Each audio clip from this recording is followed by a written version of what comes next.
Welcome to CTV News Trendline with Michael Stitle and Nik Nanos. Nik, we've got a lot to talk about for this episode. We have a new federal budget. U.S. President Joe Biden finally visited Canada. But before we get to that, the federal Liberals have been seeing a dip in ballot support lately, and now they're trending downwards in two new measures. And why don't we talk about that?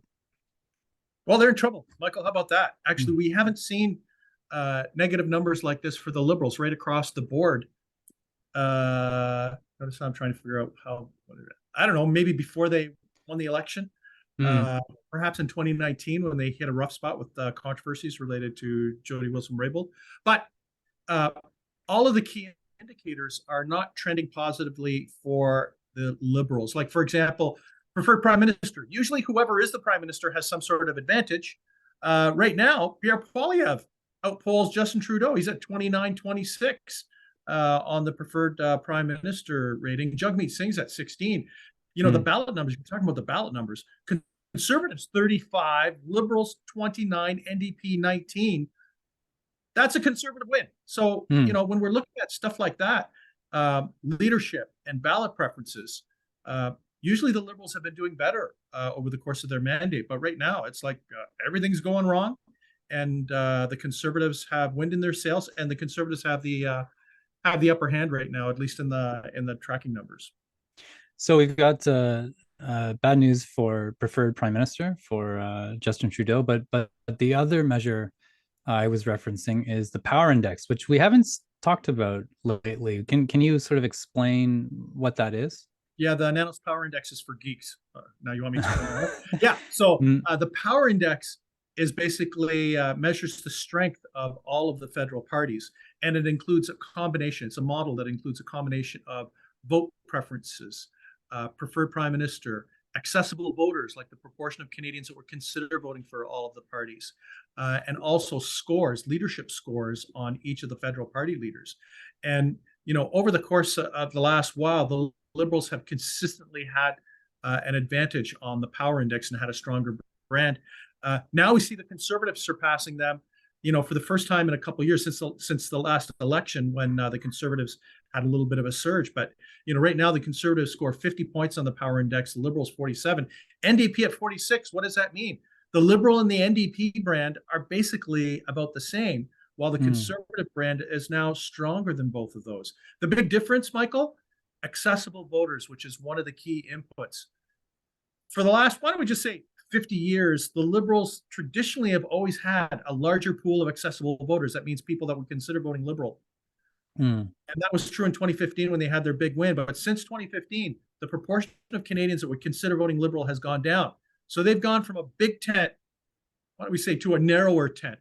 And as a result, it's impacted what I'll say, the political muscle of the Liberals. So ballot numbers not looking good for the Liberals, leadership numbers not looking good, the brand not looking good. And right now, Conservatives in the ascendancy. And if there was an election held today, brace yourself. Pierre Poilievre, Prime Minister, or I should say, the Right Honorable Pierre Poilievre. I guess the good news for the Conservatives is that they're ahead.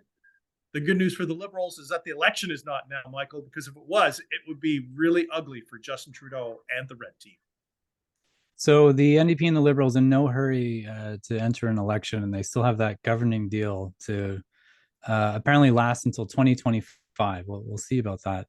But this is fascinating to me, Nik. I mean, the Liberals have traditionally been seen or presented themselves as sort of Canada's natural governing party because they try and have this, you know, big tent. But as you're saying, that tent has narrowed, and I guess the dream of, you know, going back to I suppose Stephen Harper was to have a Conservative party that could sort of take over that big tent position. Yeah, you know, I'd say the Liberal Party's now a pup tent. It's getting small. It's a little cramped compared to the past. I'm sure if you were a Liberal, you know, if you were a Liberal kind of from the 1970s, 80s, 90s, and before Justin Trudeau was leader, you're probably clutching your chest saying, you know, what's happened to the party? The party has veered to the left and has become much more narrow. That said, you know, the other thing is that for the Conservatives, you know, at 35% nationally, that's where they are when they win elections. When Stephen Harper won a number of elections, he won because he had a 6-point advantage. Right now, the Conservatives have a 6-point advantage. And it speaks to the importance of the budget and also the most recent visit from President Biden. Very important for the Liberals to try to reverse this trend right now that currently is favoring Pierre Poilievre and the federal Conservative Party. Well, let's talk about the budget. That's a good segue, Nick. So a very high stakes budget. There's a housing crisis, cost of living crisis, an ongoing climate crisis. Of course, this is high stakes for the Liberals. So how do you think they did? Well, this sure wasn't an election budget, I'll tell you that much, because usually when there's an election budget, they're like bags of money dropping down from mysterious places and landing in pocketbooks of voters. I think this was clearly a budget that was not an election budget. It was just a budget to tick a box, to survive a confidence vote, and to keep the arrangement with the NDP alive. And they delivered on that with a number of the initiatives, especially on the dental front and the healthcare funding that they announced before the budget, but was still part of this. So I think not an election budget. It was basically a workmanlike document to keep the coalition going in the House of Commons. Also pretty ambitious on the green front, a response to Biden's Inflation Reduction Act, but a little Canadian twist on that, not big bucks, but big focus. So, and there's a lot of green, and we talk about the Greens. The Greens are at 5% nationally. That's another group that the Liberals have to try to tap into. So the Liberals going heavy into the green economy and a green recovery probably helps them not just with the New Democrats, but also keeps those Green Party numbers down. So this is Chrystia Freeland, sometimes known as the Minister of Everything's big federal budget. When people think about, down the road, when Justin Trudeau moves on, who might be the new federal Liberal leader, and Freeland is one of those names that usually comes forward. So how do you think she did with this? Well, I think Freeland did fine with this budget. It was stay the course. And I'll say it by compared to the big spending budgets that we have seen through the pandemic, this was very moderate. Not a lot of big spending programs, very targeted in terms of focus, trying to help some Canadians with their groceries, lower income Canadians. The thing is that there can never be enough support for Canadians that are in need, but they did have something on that front. And I think for Freeland, I think she walked a fine line between trying to reset expectations on the big spending Liberals, which has been a very big spending government, with something that is probably more in line. Maybe they're looking to get some blue Liberals to vote for them, or to get them back, or to keep them happy, in order to bring back part of that winning coalition from the past. But I would say, by the standards of the most recent budgets, very moderate, and I thought she was pretty steady on this one. So Nick, in terms of voter support, as we've seen, the Liberals are in hot water right now. Is this budget enough to turn that around? And from a polling perspective, how long will it take for us to know if this budget had a big impact? Well, traditionally, budgets for every government are infomercials, right? Because they get to dominate the agenda, they get to talk about things that they want to do, they get to look proactive, and budgets are key junctures to shape the trend line and to get the message out. Usually takes about a week or so to see whether there's any kind of bounce. And you know what? I think, Michael, by the next podcast, we'll know whether there is a bounce, or perhaps it might be the bounce of a dead cat. No offense to lovers who are watching or listening to the podcast, but it'll be interesting to see. But right now, the Liberals desperately need to change the trend. The trend is working against them. Let's face it. They're into year 8 of their year 7, year 8 of their mandate. They can't be back 6 points, and they can't have their leader behind Pierre Poilievre and their brand weaker than the Conservatives. Because if this consolidates, it will speak to the beginning of the end, perhaps, of the Liberal government as the Conservatives try to consolidate. So think of the Conservatives trying to consolidate this at their advantage, and think of the Liberals trying to change this trend and fight this trend, because it's working against them. Nick, we're going to take a quick break, but when we come back, we'll talk about U.S. President Joe Biden's visit to Canada. Super.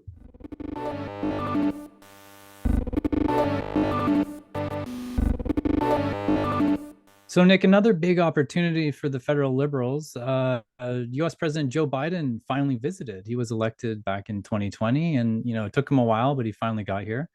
I just want to play a quick clip from President Biden. The United States chooses to link our future with Canada because we know that we'll find no better partner. And I mean this from the bottom of my heart. No more reliable ally. No more steady friend. Very, very kind words. And, from a public relations perspective, it seemed to go really well. What did you think, Nick? Well, the thing is that Biden said everything that he needed to say, on the binational relationship. Canadians like to hear nice words from the president. And he also took a shot at the Leafs for all those Leaf fans out there. They probably I saw that. Yeah. As he talked about his wife being a Philadelphia Flyers fan, and that he couldn't cheer for the Leafs. But the thing is so Canadians want to hear the type of message that Biden had to say. But that's just one part. What they want to also understand is what is being done. How is the binational relationship being improved? What are the new initiatives to help Canada within the North American economic environment create jobs and prosperity and stuff like that? Because let's face it, under Trump, we're pretty roughed up. It was a very difficult period. Trump was hostile to the North American Free Trade Agreement. He said the deal sucked, and he had a new deal. And Biden has been very focused on the domestic agenda. And I think it's important that Canada not be a casualty. So yeah, he said lots of nice things. But where's the beef, right? What was accomplished by this trip? And, showing up in 2023 after he's elected in 2020, the usual Canadian lore is that we are the first visit of the new president, whoever that person is, because we were such an easy lift and we're so close and we're so nice. It's easy. Nothing can ever go wrong. The guy's waited 3 years to show up.